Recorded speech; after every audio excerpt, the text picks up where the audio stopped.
Today, the topic for the discussion is why the government of India should accept and approve for the Central Pay Commission, that is the 8th Central Pay Commission. Already we have 7 pay commissions. It started in the year 1946 as the first Central Pay Commission under the chairmanship of Srinivasa Varadacharya.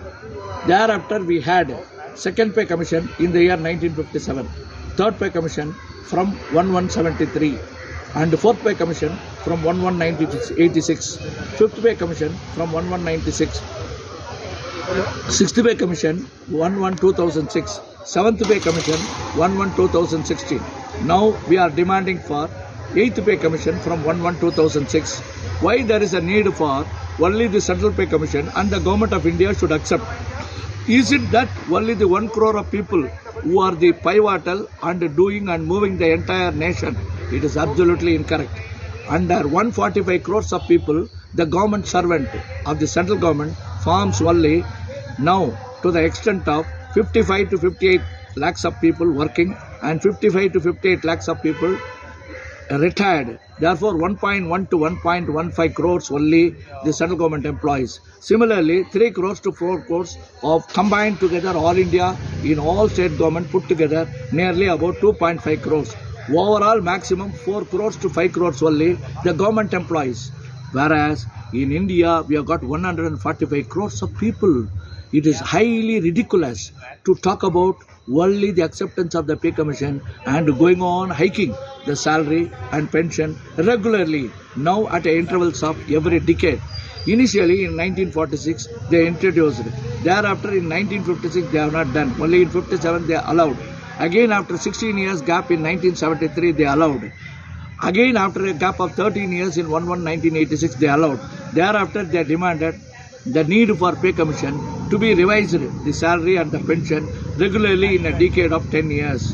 Whereas similarly the persons who were not governed by the pension rule were initially governed by the Provident Fund rule by contributing to the extent of 1/12 of the salary. That means 1 month pay for the whole year is contributed in the form of savings which should be paid in the post-retirement life. Therefore, their pension is one scheme, another one is Provident Fund contribution. These were continued, but they have not given any pension for the contributing Provident Fund scheme. But from the year November 16, 1995, they have announced the ex gratia for the Provident Fund contributors also.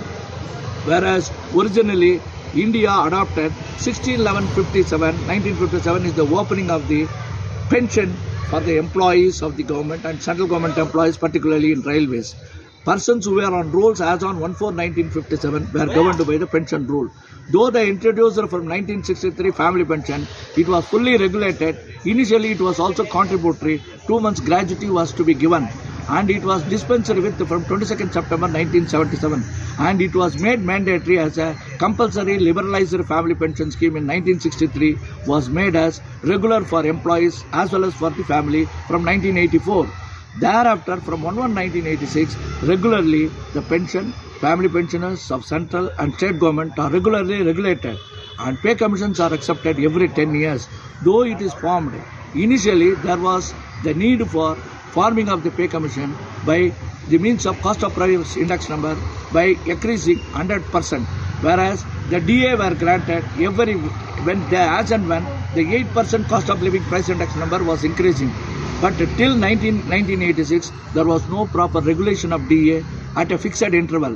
It was given either in January or in March, again May or after 5 months or after 6 months or within 1 month. Like that it was fluctuating. But after 1/1/1986, they made it mandatory twice in a year. It must be regulated irrespective of the cost of price index number increases by 8% or more or less, regardless of the fact. On 1st of July and 1st of January, a DA has to be regulated based on the 1st of April and 1st of October cost of living price index prevailing at that time. Similarly, we have already evolved First Central Pay Commission from 1946, Second Pay Commission from 1957, Third Pay Commission from 1973, Fourth Pay Commission from 1986, Fifth Pay Commission from 1996, Sixth Pay Commission from 2006, Seventh Pay Commission from 2016, and Eighth Pay Commission from 2016 it is proposed. And the EPF employees who are governed by the Provident Fund scheme also demanding that they are also equally eligible. The ex gratia granted in 1995 has not been revised in 2006 nor in 2016. After 30 years, at least in 2026, it must be made as 7,500. Their demand also correct. 1,000 rupees in 95 should have been made as 2,000 in 1996 to 2006. Again in 2016 it should be made as 4,000 and now it should be 8,000. But they are demanding at least 7,500 should be given. All is okay.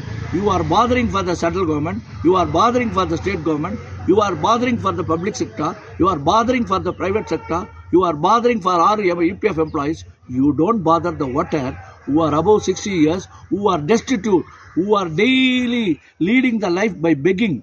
Why you are not taking care of the citizen? Even MLA, MP, MLC are all getting pension for nothing at all, in spite of having crores of rupees disproportionate income. Nobody is bothering to scrutinize their wealth and health. But whereas you are ignoring totally the voters, therefore no pension, no vote.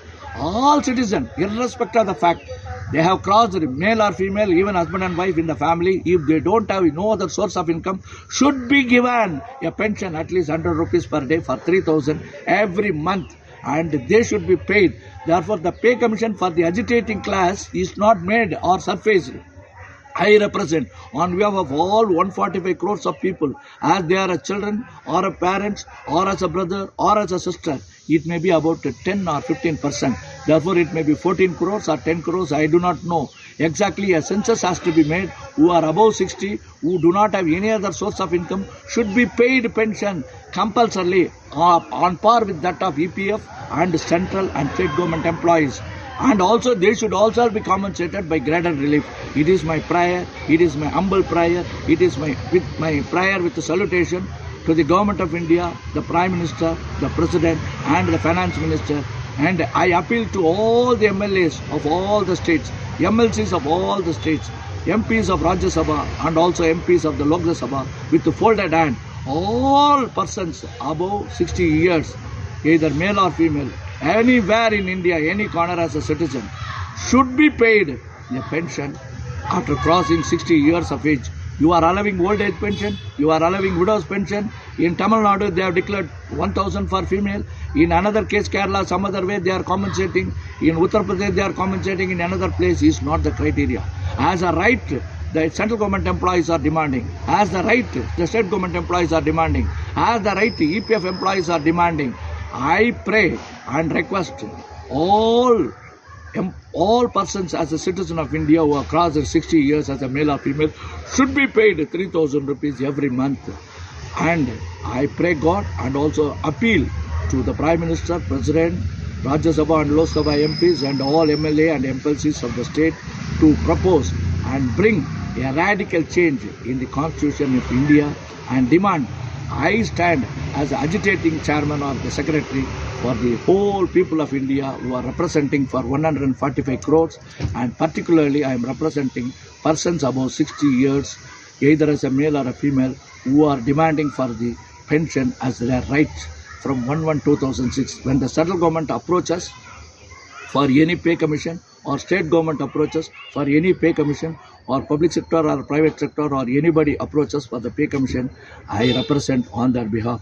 There will be an agitation on the 26th of January 2025 and also on 2nd of October 2025. Before that, we will make an appeal on 1st of July before the Parliament and sit as a dharna that we will demand for all the 60 years attained male or female as an Indian citizen should be paid as a pension. Otherwise, no pension means no vote. Therefore, as a demand, we should agitate. And from 1/1/2026, there should be a commission for payment of pension for all Indian civil citizens who don't have any other source of income. I pray God. Bharat Mata ki Jai, Bharat Mata ki Jai, Bharat Mata ki Jai. सर्वे जना सुखिनो भवन्तु, सर्व जीवन सुखिनो भवन्तु, सर्व आत्मा सुखिनो भवन्तु, सर्व प्राणी सुखिनो भवन्तु, सर्व पक्षी सुखिनो भवन्तु, सर्व वृक्षम सुखिनो भवन्तु, सर्व सृष्टि सुखिनो भवन्तु. I appeal to the God, I appeal to all the representatives of the represented government and also all representatives